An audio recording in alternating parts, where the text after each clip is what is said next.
I call the honourable member for Lindsay. Thank you, Madam Speaker.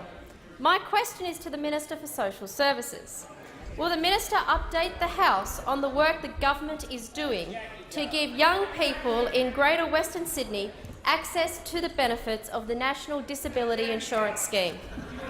I call the honourable Minister for Social Services. Thank you, Madam Speaker, and I thank the member for Lindsay for her question, as I'm sure the member for Macquarie would be equally interested in the answer to this, because in more good news, Madam Speaker, more good news from both the Abbott government and together now with the Baird government, these two governments together, we are bringing forward $23.5 million in funding and services to bring forward the NDIS in Greater Western Sydney, which will ensure that 2,000 young people will be able to start accessing those services as we set up this program in July, bringing that forward 1 year ahead of schedule, which is excellent news for the people of Western Sydney. And that means children and families, Madam Speaker, will be able to begin receiving individual packages from September of this year, September 2015. And we know that this program, which enjoys bipartisan support, is already making a difference to 3,500 Australians in the Hunter and their families and their carers. Now,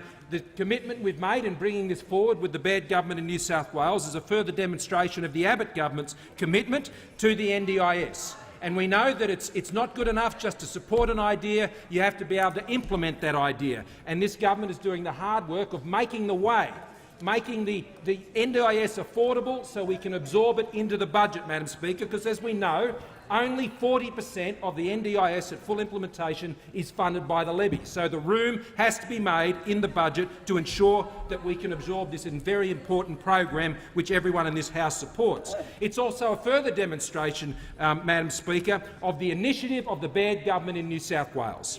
And it's a further reason why the people of New South Wales should be supporting the Baird government, Madam Speaker, this Saturday as they go to the polls right across New South Wales. This is an important election, not just for the New South Wales economy, where New South Wales is now #1 again, as the Baird government and the O'Farrell government promised they would achieve in the course of one term. But it's important for the national economy as well.